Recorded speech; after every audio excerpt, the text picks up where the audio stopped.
there was a master walking in the forest with a group of his disciples, and suddenly he picked up a tree branch and said to one of the monks, "What is it?"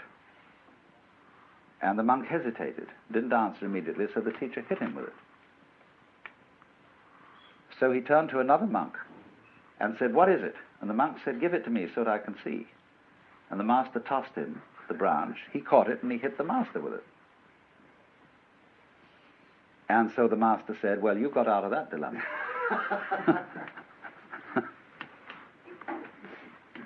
There was another occasion when an officer of the army came to a Zen master and said, "Sir, I've heard a very strange story and I want to know your answer to it.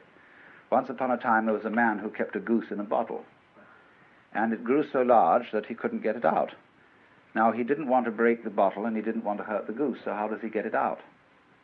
And the master changed the subject and said something like, "It's a nice day today, isn't it? And the waterfall making a lovely sound outside."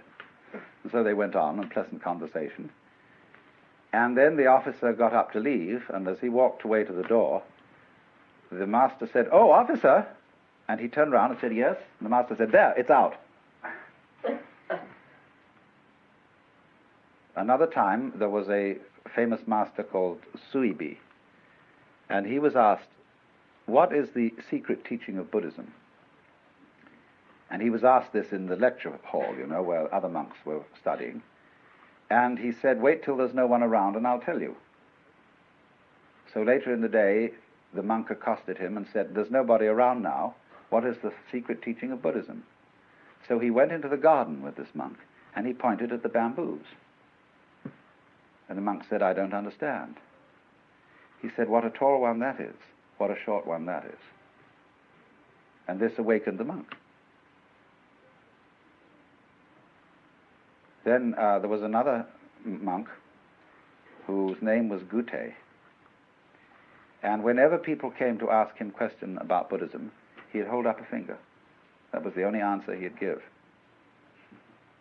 Well, he had an attendant.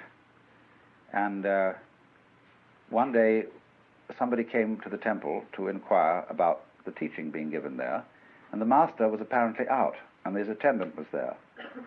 So the investigator said, "What is your teaching here?" And the attendant held up a finger. Went away, but actually the master had been there. He was peeking from behind a screen. And so he came out to this boy and said, "What's the fundamental teaching of Buddhism?" And the boy held up a finger. Instantly the master drew a knife and cut it off. And the boy was very dismayed and rushed away yelling. So the master said, "Hey, come back!"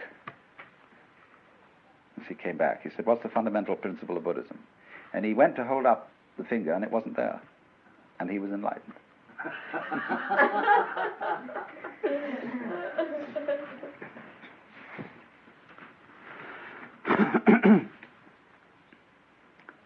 There is a Chinese god whose name is Ping, and this is the god of fire. And there was a monk who was traveling, and he came to a new master. He had been to someone else, and he said, "Well, who did you study with before you came to me?" Or he said, "I studied with so-and-so." He said, "What did he teach you?" Well, he said, "When I asked about the fundamental meaning of Buddhism, he answered me, 'Ping comes for fire.'" Well, the master said, "That was an excellent answer, but I bet you didn't understand it." "Oh, yes," he said, "I understood it, because Ping is the god of fire. And if Ping should ask for fire, that would be like me asking about Buddhism, because I'm really a Buddha already." The master shook his head. I said, "I knew it." He said, "You missed the point completely." Well, he said, "Well, how would you deal with it?" The master said, "You ask me." So the monk said, "What is the fundamental principle of Buddhism?" And the master said, "Ping comes for fire." And the monk got the point.